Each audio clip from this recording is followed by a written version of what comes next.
जब इंसान जिंदगी के धोखे में आकर गर्ज के पीछे भागने लगता है तो वो अपनी मौत को फरामोश कर बैठता है। आज का बोलता कॉलम एक ऐसी कहानी पेश करेगा जो हमें गर्ज के गलीज प्यालों से बालातर होकर सोचना सिखाएगी।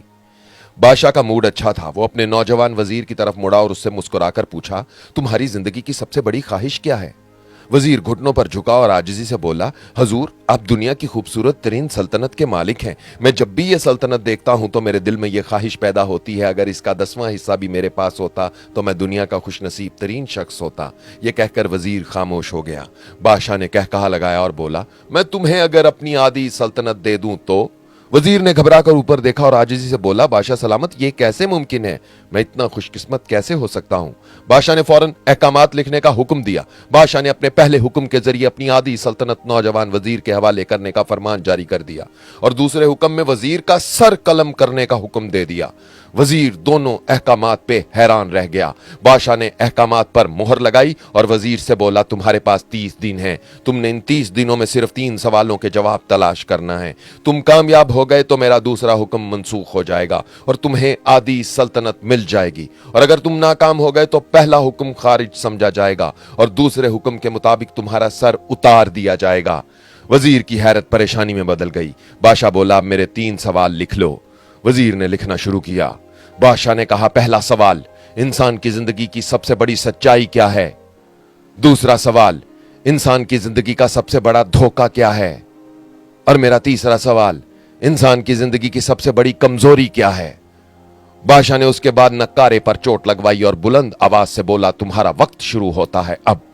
वजीर ने दोनों परवाने उठाए और दरबार से दौड़ लगा दी। उसने तमाम दानिश्वरों और रियासत के ज़हीन लोगों को जमा किया और तीनों सवाल उनके सामने रख दिए। रियासत के तमाम दानिश्वर सारी रात बहस करते रहे लेकिन किसी भी सवाल के एक जवाब पर मुत्तफिक न हो सके। वजीर ने दूसरे दिन दानिश्वर बढ़ा दिए लेकिन नतीजा वही निकला। उसे कोई तसल्ली बख्श जवाब न मिल सका, यहां तक कि वो मायूस होकर दारुल हुकूमत से बाहर निकल गया। वो सवाल उठाकर हर जगह गया मगर कोई उसे तसल्ली बख्श जवाब न दे सका। वो मारा मारा फिरता रहा, शहर शहर गांव गांव की खाक छानता रहा। शाही लिबास फट गया, पगड़ी ढीली होकर गर्दन में लटक गई, जूते फट गए और पांव में छाले पड़ गए। यहां तक कि शर्त का आखिरी दिन आ गया। अगले दिन उसने दरबार में पेश होना था। वजीर को यकीन हो गया कि ये उसकी जिंदगी का आखिरी दिन है। कल उसकी गर्दन काट दी जाएगी और जिस्म शहर के मरकजी पुल पर लटका दिया जाएगा। वो मायूसी के आलम में चलता हुआ एक कच्ची आबादी में पहुंच गया। आबादी के सिरे पर एक फकीर की झोंपड़ी थी। वो गिरता पड़ता उस कुटिया तक पहुंच गया। फकीर सूखी रोटी पानी में डुबोकर खा रहा था, साथ ही दूध का प्याला पड़ा था और फकीर का कुत्ता वो दूध पी रहा था।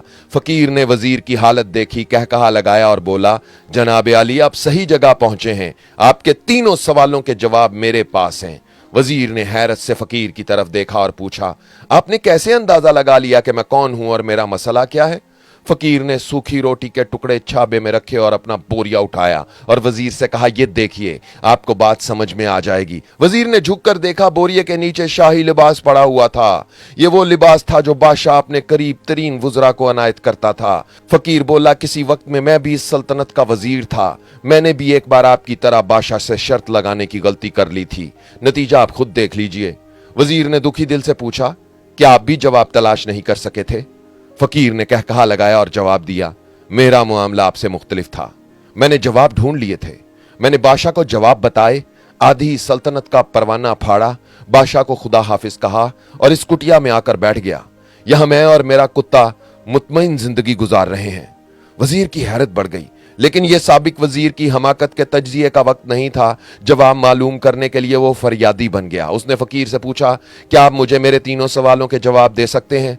फकीर ने हाँ में गर्दन हिलाई और बोला, मैं पहले 2 सवालों के जवाब मुफ्त दूंगा, लेकिन तीसरे के जवाब के लिए तुम्हें कीमत चुकाना होगी। वजीर के पास शर्त मानने के सिवा कोई चारा ना था। उसने फौरन हाँ में गर्दन हिलाई तो फकीर बोला, दुनिया की सबसे बड़ी सच्चाई मौत है। इंसान कोई भी हो, कुछ भी हो, वो इस सच्चाई से बच नहीं सकता। वो रुका और बोला, इंसान की जिंदगी का सबसे बड़ा धोखा जिंदगी है।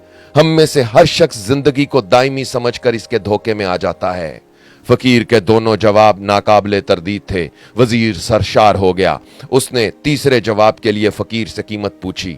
फकीर ने कहकहा लगाया और कुत्ते के सामने से दूध का प्याला उठाकर वजीर के हाथ में दे दिया और कहा, मैं आपके तीसरे सवाल का जवाब उस वक्त तक नहीं दूंगा जब तक आप ये दूध पी नहीं लेते। वजीर के माथे पर पसीना आ गया। उसने नफरत से प्याला जमीन पर रखा। वो किसी भी कीमत पर कुत्ते का जूठा दूध नहीं पीना चाहता था। फकीर ने कंधे उचकाए और कहा, तुम्हारे पास अब दो रास्ते हैं। तुम इनकार करो और शाही जल्लाद कल तुम्हारा सर उतार दे, या फिर तुम ये दूध पी जाओ ताकि तुम्हारी जान भी बच जाए और तुम आदि सल्तनत के मालिक भी बन जाओ।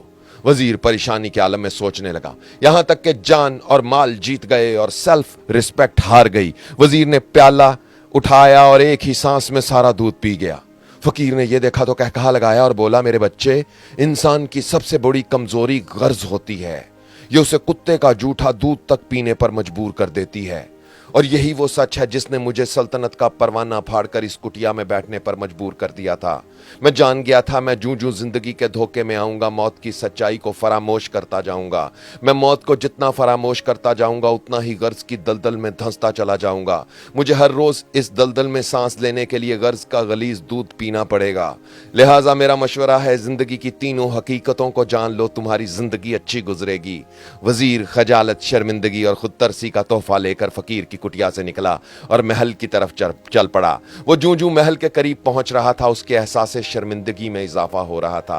उसके अंदर जिल्लत का एहसास बढ़ रहा था और वो इसी एहसास के साथ महल के दरवाजे पर पहुंचा। उसके सीने में टीस उठी और वो घोड़े से गिर गया और उसकी रूह परवास कर गई। आवाज और तस्वीर की दुनिया के दोस्तों, हम सबको भी जिंदगी के इन तीन बुनियादी सवालों पर गौर करना चाहिए। हमें यह सोचना चाहिए कि कहीं हम भी जिंदगी के धोखे में आकर गर्ज के पीछे तो नहीं भाग रहे, कहीं हमने भी मौत को फरामोश तो नहीं कर दिया, हम कहीं इस कहानी के वजीर तो नहीं बन गए। गर्ज के इन गलीज प्यालों से बालातर होकर जीने के लिए हमें इन तीनों सवालों पर सोचना होगा। आवाज और तस्वीर की दुनिया के दोस्तों, न्यूयॉर्क स्टूडियो से उज़ैर रशीद को इजाजत दीजिए। कल बोलते कॉलम में ही आपसे मुलाकात होगी। अपना ख्याल तो सब रखते हैं, आप उनका भी ख्याल रखा करें जिनका कोई ख्याल नहीं रखता। अल्लाह हो आप सबका हामी और नासिर। अल्लाह हाफिज।